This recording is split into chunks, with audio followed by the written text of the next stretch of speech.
రేవంత్ రెడ్డి గారు పదే పదే ఈ 10 ఏళ్లకు సంబంధించి ఉమ్మడి రాష్ట్రానికి సంబంధించి మాట్లాడినప్పుడల్లా ఏమాత్రం అభివృద్ధి చేయనటువంటి వైఎస్ రాజశేఖర రెడ్డి పేరు, అసలే తెలంగాణ ప్రజల పట్ల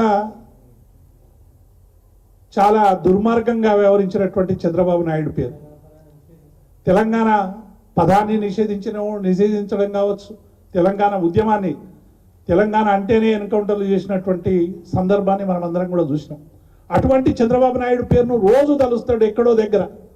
కానీ గత 10 ఏళ్లుగా తెలంగాణ ప్రజలు దేనికోసమైతే తలనాడినరో, కొట్లాడినరో, ఆగ్రహించినరో, ఆవేదన చెందినరో, అనేక ఉద్యమాల్లో తమ అమూల్యమైనటువంటి ప్రాణాలు అర్పించినరో, విద్యుత్ కోసం కానీ రైతుల కోసం కానీ ఒక మౌలికమైనటువంటి మార్పు తెచ్చి ఇవాళ తెలంగాణకి ఒక అద్భుతమైనటువంటి రాష్ట్రంగా తీర్చిదిద్దిన కేసీఆర్ పేరును పలకడానికి రేవంత్ రెడ్డి గారికి నోరు రావడం లేదు. పైగా కేసీఆర్ గారి ఆనవాళ్ళను మేము చెరిపేస్తామనేటువంటి ఊంకరింపులు చేస్తూ ఉన్నాడు. కాబట్టి ఇటువంటి సందర్భంలో ఎప్పుడు కూడా తెలంగాణ ప్రజలకు సంబంధించినటువంటి ఆకాంక్షలు సోయి లేకుండా మాట్లాడుతున్నటువంటి రేవంత్ రెడ్డి గారికి మేము ఈ సందర్భంగా విజ్ఞప్తి చేస్తూ ఉన్నాం, డిమాండ్ చేస్తూ ఉన్నాం. ఎట్టి పరిస్థితిలో కూడా ఆ విగ్రహాన్ని అక్కడ నిలిపితే డెఫినెట్గా ఒక ఉద్యమ కార్యాచరణ మొదలవుతుంది. మేధావులు అందరూ కూడా ఆలోచించాలి. ఇంతకుముందే చెప్పినట్టు అనేక మంది మేధావులు కాంగ్రెస్ పార్టీకి మద్దతు ఇచ్చి ఇలా కాంగ్రెస్ పార్టీని అధికారంలోకి తెచ్చినటువంటి వాళ్ళు ఉన్నారు. వాళ్ళందరూ ఆమోదం ఉందా అంటే ఒక్కొక్క విషయం మీద ఒక్కొక్క రకంగా తప్పించుకుంటా ఉన్నారు. నిరుద్యోగుల విషయానికి వచ్చే వరకు మేము పోస్ట్ మ్యాన్లం అంటున్నారు. ఇంకొక విషయం వచ్చే వరకు కేవలం మాది వేరే పార్టీ, మేము చెప్పడం తప్ప మేము బాధ్యులం కాదంటున్నారు. ఇట్లా రకరకాలుగా తెలంగాణ ప్రజలకు ఇచ్చినటువంటి హామీల ఉల్లంఘనలో వాళ్ళు కూడా భాగస్వాములు అవుతూ ఉన్నారు. కాబట్టి ఇప్పటికైనా కాంగ్రెస్ పార్టీ చేసిన తప్పుల్ని సరైనటువంటి రీతిలో చెప్పగలిగితే తెలంగాణ ప్రజలకు మేలు జరుగుతుంది. లేకుంటే మిమ్మల్ని కూడా కాంగ్రెస్ పార్టీ ఏజెంట్లుగానో తాబేదారులుగానో జమగట్టి రేపు మీ మీదనే ప్రజలు ఉద్యమం చేసేటువంటి స్థాయికి తీసుకురావద్దని మేము విజ్ఞప్తి చేస్తూ ఉన్నాం. అట్లాగే కేసీఆర్ గారిని పదే పదే అవమానించడం అనేటువంటిది ఈ ప్రభుత్వానికి ఒక నిత్య కృత్య కార్యక్రమం అయిపోయింది.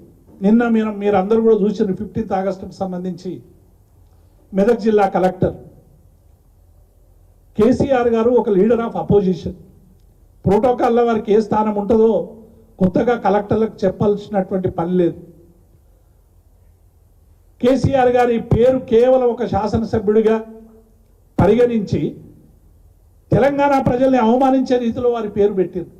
కేసీఆర్ గారు ఒక శాసనసభ్యుడు, ఒక ఎల్ఓపి కాదు. ఈ తెలంగాణ రాష్ట్రాన్ని సాధించడానికి ఒక రాజకీయ కార్యాచరణ ఎంచుకొని తెలంగాణ ప్రజానీకాన్ని ఏకం చేసి తెలంగాణ రాష్ట్రాన్ని సాధించినటువంటి ఒక ఉద్యమ నాయకుడు. దాంతో పాటు రాజ్యాంగబద్ధంగా వచ్చినటువంటి ఎల్ఓపికి సంబంధించినటువంటి విషయం కూడా గమనించకుండా మీరు ఆ కార్డులో వేసి కేసీఆర్ను అవమానిస్తే ఎవరిని అవమానించినట్టు?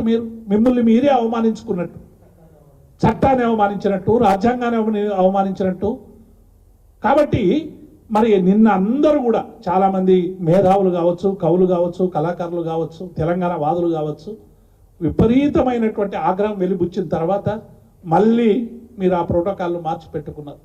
అంటే ఇది దేనికి సూచిస్తుంది అనేటువంటి విషయాన్ని మేము ఈ సందర్భంగా అడుగుతా ఉన్నాం. మీరు కేసీఆర్ గారిని అవమానించడం వల్ల, కేసీఆర్ గారి పేరును తుడిపేస్తామని చెప్పడం వల్ల చరిత్రలో కేసీఆర్ లేకుండా పోడు. కేసీఆర్ తెలంగాణలో ఆయనకున్నటువంటి చరిత్ర కొత్తగా రేవంత్ రెడ్డి గారు చెప్తేనో, ఈ ప్రభుత్వం చెప్తేనో మేము ఉండేది కాదు.